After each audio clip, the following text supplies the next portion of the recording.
A few moments later. Halo guys, kembali lagi di channel Kelompok 3. Halo guys, sekarang aku lagi nyamperin teman-teman aku nih. Mereka lagi pada ngapain ya? Hai guys, kalian pada ngapain nih? Hai, kita lagi main game nih. Kalian nggak ingat apa? Kalau kita tuh ada tugas statistika. Oh iya, lupa. Kita kerjain bareng yuk. Ayo.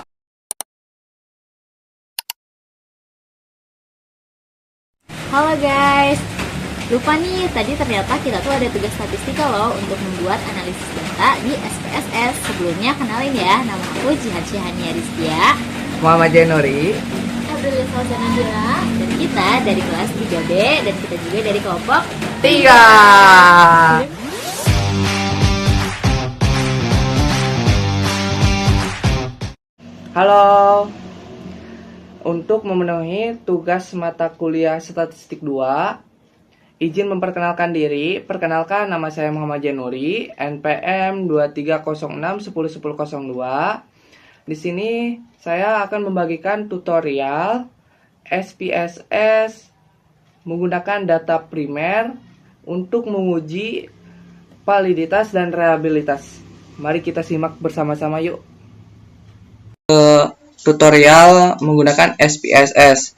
Nah, kebetulan SPSS yang saya gunakan yaitu versi 25. Nah, data yang akan dimasukkan ke SPSS ini data primer. Kita bisa melihat uji validitas sama uji reliabilitas. Nah, bisa kita lihat dari uji validitas nih, jika R hitung lebih besar dari R tabel itu valid. Jika R hitung lebih kecil dari R tabel, itu tidak valid. Atau kita bisa lihat dari nilai sig-nya. Jika nilai sig-nya lebih kecil dari 0,5, itu valid. Kalau sebaliknya nilai sig-nya lebih besar dari 0,5, itu tidak valid. Kita langsung ke uji reliabilitas. Nah, uji reliabilitas kita lihat dari Cronbach's alpha lebih besar dari 0,6 itu reliable. Jika Cronbach's alpha lebih kecil dari 0,6 itu tidak reliable. Nah, kita langsung aja ke tutorialnya. Nah, kebetulan data yang saya miliki itu ada akuntabilitas, transparansi, pengelola keuangan desa. Nah, di sini datanya ada 36. Nih, 36.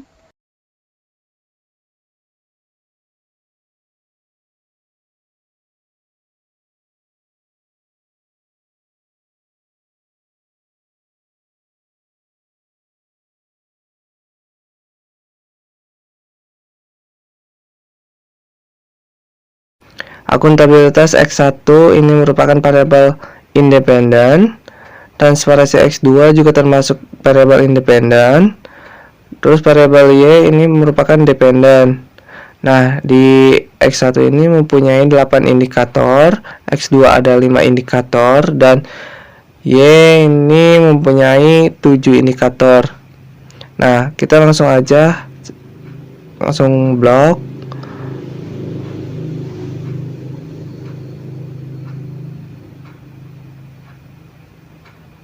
Ini kebanyakan kliknya dari 4 kolom yang pertama. Kita bisa klik kanan, sampai klik paste jumlah dan total. Habis itu kita tunggu. Kita copy, langsung aja masuk ke SPSS-nya. Ini kan udah keluar nih, par 1 sampai seterusnya gitu kan. Nah, kita bisa ubah biar nggak membingungkan kita dengan variabel PIO. Nah, kita rubah nih, yang parsan ini udah dirubah ya, dari X1, X2 sama variabel Y. Nah, kalau udah rubah, kita buat ngelihat uji validitas, kita langsung klik analyze, terus correlate, bivariate. Nah, kita tinggal blok aja nih, bloknya sip ke bawah sampai total ya. Nah, habis itu klik lebar ke variabel, terus kita oke. kita lihat outputnya. Nah, ini.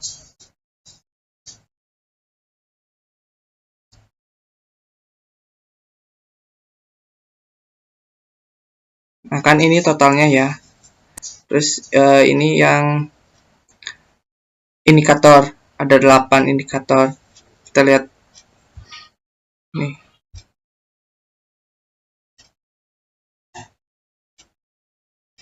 Nih. Nah, uji validitas. Jika R hitung lebih besar dari R tabel, itu valid. Kita lihat. Nah, atau lihat dari sig-nya. Ini kan 0 kan, 0. Ini kan kurang dari 0,5 ya. Jadi ini sig-nya valid. Berarti dinyatakan ini datanya valid. Oke, kita lanjut ke variabel yang X2. Analyze, terbiasa, correlates, bivariates. Nah, yang ini di blok Ctrl A, pindahin semua ke sini. Nah, udah kan. Nah, habis itu yang X-nya yang ini dengan tekan Ctrl Shift ke bawah sampai X2, karena kan indikatornya ada 5. Pindahin lagi ke sisi kanan ke variabel. Oke, kita nggak perlu ubah-ubah ya. Di sini udah person, to talent, signifikan, correlate. Nah, ini yang kedua, X2. Ini X1, ini X2. Nah, kita lihat datanya, keterangannya. Kan? Tuh. Jika R hitungnya ini kan 1000 nih. Terus ininya sig-nya juga 0,0. Jadi kan lebih kecil dari 0,05. Jadi maka masih valid datanya. Tuh. Tuh kan sig nih, sig. Nah, kita bisa cari sih sebenarnya buat ngelihat R tabel di Google. Nah, kita langsung ke analyze, ke correlates, bivariates. Nah, kan kebetulan ini saya udah mindahin ya. Ini variabel Y-nya. Habis itu kita tinggal oke aja. Ininya jangan dirubah ya, biasa seperti biasa, jangan dirubah. Oke. Nah, kayak tadi aja. Tuh, ininya kan 0,999. Sedangkan tabel R tabelnya itu kan 0,438 kan. Nah, berarti lebih besar ini. Jadi kan valid. Nah, sig-nya juga ini 0,0. Karena kan di bawah atau lebih kecil dari 0,5. Jadi valid ya. Terus kita coba ke uji reliabilities. Ke ini, ke analyze, scale, reliability analyze.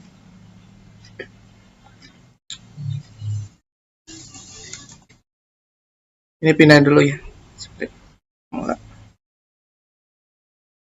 Nah, ini kita blok. Tapi jangan sampai X1 nih, jangan sampai total. Nah, habis itu pindahin ke sisi kanan. Nah, di sininya tetap alpha ya, pilihannya alpha buat melihat Chrome batch alpanya. Nah, ini di sini. Tuh. Nah, Chrome batch alpanya kan 1,0000. Di sini keterangannya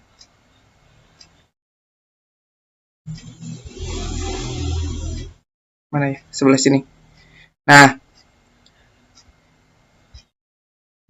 ke atas.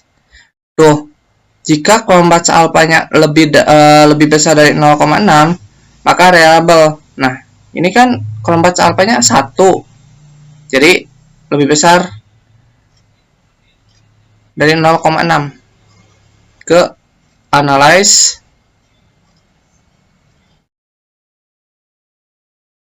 scale. Ini kita balikin lagi, Ctrl A ke sisi kiri, kita langsung X2. Kita ngebloknya shift ke bawah, jangan sampai total ya, sisi kanan.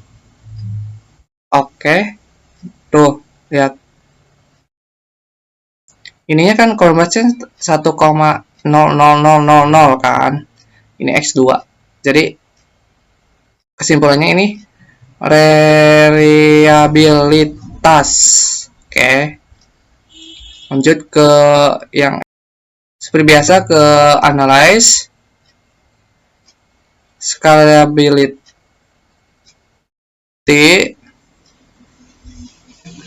Kita blok, pindahin ke sisi kiri, ini Y, shift, jangan sampai total, ke sisi kanan kan. Oke. Nah, tuh, ini yang Y ya, tetap 1.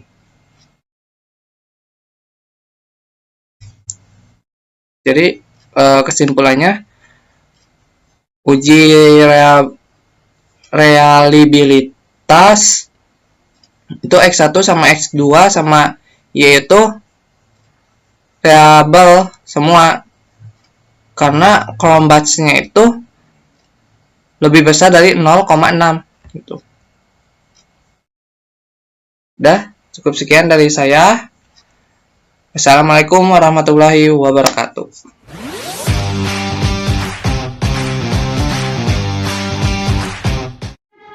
Halo semuanya, perkenalkan nama saya Evrilia Salsanabila dari kelas akuntansi 3B. Di sini saya akan menjelaskan cara menggunakan SPSS dengan analisis deskriptif, uji asumsi klasik, dan uji korelasi. Di sini kita menggunakan data sekunder dengan judul pengaruh financing to deposit ratio dan biaya operasional pendapatan operasional terhadap return on asset pada perusahaan perbankan umum syariah yang terdaftar di Bursa Efek Indonesia periode tahun 2013 sampai 2017. Baik, langkah pertama yaitu kita membuka aplikasi SPSS-nya terlebih dahulu. Lalu kita klik data view, lalu klik file, lalu kita import data dari Excel. Setelah itu kita cari data yang kita butuhkan, data statistik SPSS, lalu kita open, klik open.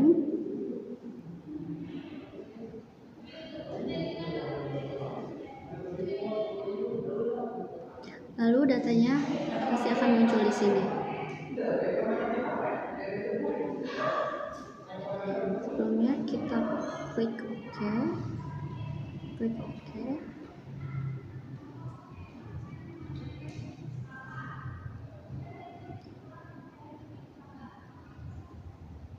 Lalu data sudah disajikan. Baik, yang pertama kita akan melakukan analisis deskriptif terlebih dahulu. Caranya yaitu pada variabel view, kita klik analyze, lalu kita klik deskriptif statistik, lalu klik deskriptif, lalu kita reset terlebih dahulu dan masukkan data X1, X2, dan Y pada kolom variabel. Lalu kita klik OK.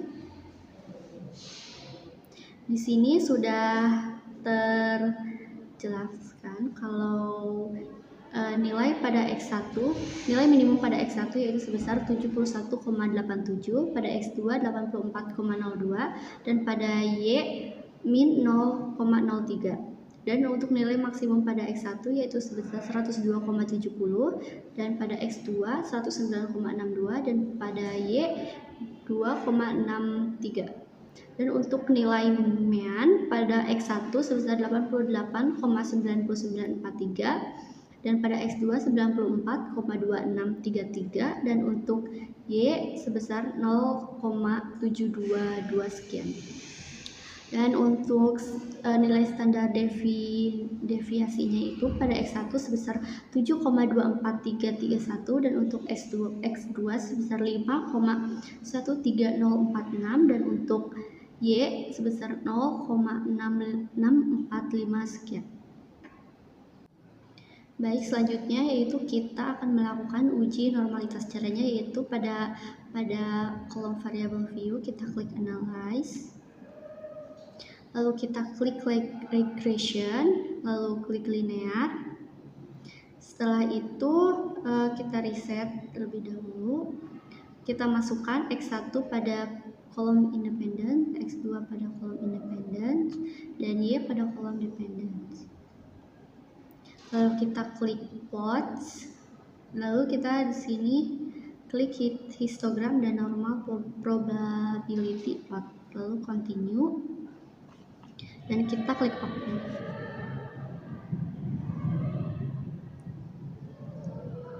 Tunggu sebentar. Baik, pada uji normalitas di sini kita hanya menggunakan tabel histogram dan tabel normal p-plot.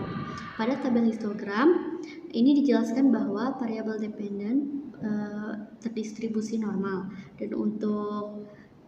dan pada variabel normal dan pada tabel normal p-plot dijelaskan bahwa data pada variabel dependent juga terdistribusi normal dikarenakan titik-titiknya mendekati garis diagonal.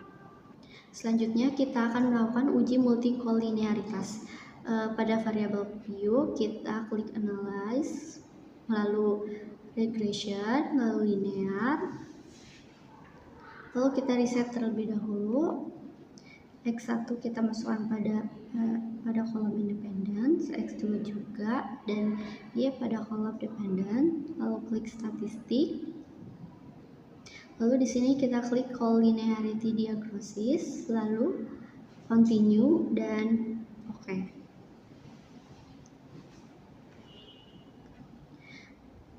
Pada uji multikolinearitas, di sini kita menggunakan uji tolerance dan PIF, di mana pada kedua variabel tersebut memiliki nilai tolerance dan PIF-nya sama. Nah, di sini dijelaskan bahwa nilai tolerance-nya itu lebih besar dari 0,1 dan nilai PIF-nya lebih kecil dari 10. Jadi bisa disimpulkan bahwa pada uji multikolinearitas ini tidak terjadi multikolinearitas. Selanjutnya kita akan melakukan uji autokorelasi. Yang pertama pada variabel view kita klik analyze, lalu kita klik regression, lalu kita klik linear, kita reset lagi. X1 pada variabel independence, X2 juga, dan Y pada variabel dependence. Lalu kita klik statistik, lalu kita klik ini Durbin-Watson dan continue, lalu klik OK. Baik, pada uji autokorelasi di sini kita menggunakan Durbin-Watson dan nilainya di sini 2,059. Dikarenakan kita memakai dua variabel independen dan jumlah datanya sebanyak 30, maka diketahui bahwa nilai DU-nya itu sebesar 1,5666. Karena diketahui nilai DU-nya 1,566, jadi jika dibandingkan dengan nilai Durbin-Watson-nya, diketahui bahwa untuk uji ini tidak terjadi autokorelasi karena nilai DU-nya itu yang tadi 1,5666 itu lebih kecil dari nilai Darwin-Watsonnya sebesar 2,59.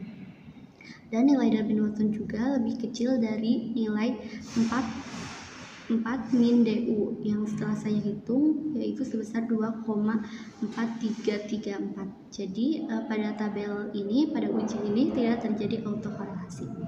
Selanjutnya kita akan melakukan uji heteroskedastisitas. Caranya yaitu pada variabel view kita klik analyze, lalu klik regression, lalu klik linear,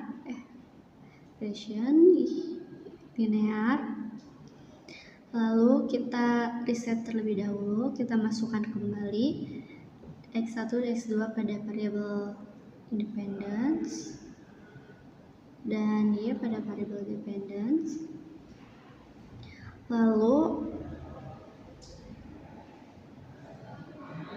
klik start plots. Pada kolom Y kita isi dengan zfrag, dan untuk kolom X kita isi dengan sresid. Lalu klik continue dan OK. Klik OK.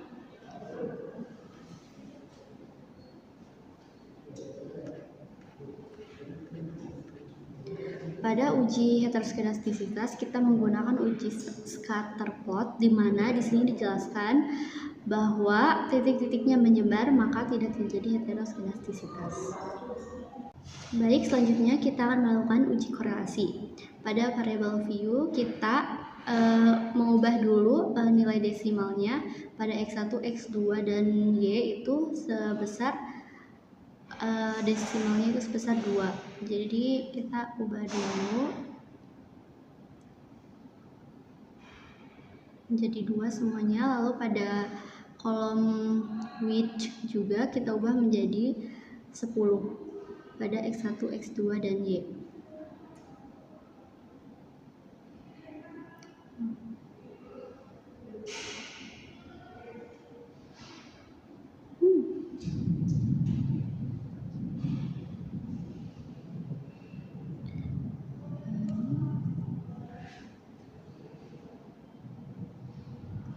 Baik, selanjutnya kita klik analyze, klik correlate dan bifurcate, lalu masukkan X1 pada X2 dan Y pada variabel, lalu klik OK. Oke, dapat diketahui hubungan antara nilai variabel koefisien korelasi variabel X1 dan Y itu sebesar 0,215, maka nilai keeratannya lemah. Dan untuk X2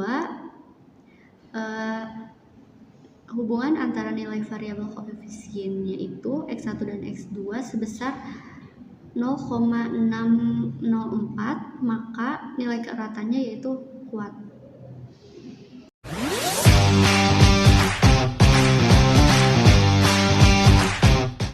Perkenalkan, nama saya Jihan Syahania Rizkia, saya dari akuntansi 3B. Di sini saya akan melanjutkan kembali menjelaskan tentang analisis regresi, analisis koefisien determinan, dan juga uji hipotesis pada data sekunder yang berjudul pengaruh financing to deposit ratio dan biaya operasional, pendapatan operasional terhadap return on asset pada perusahaan perbankan umum syariah yang terdaftar pada Bursa Efek Indonesia periode tahun 2013 sampai tahun 2017.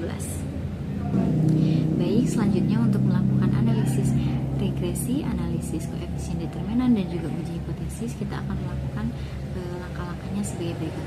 Yang pertama yaitu klik analyze, kemudian pilih regression, pilih linear, kemudian kita reset terlebih dahulu, kemudian masukkan variabel dependent pada kolom dependent dan masukkan variabel independennya kepada kolom independen.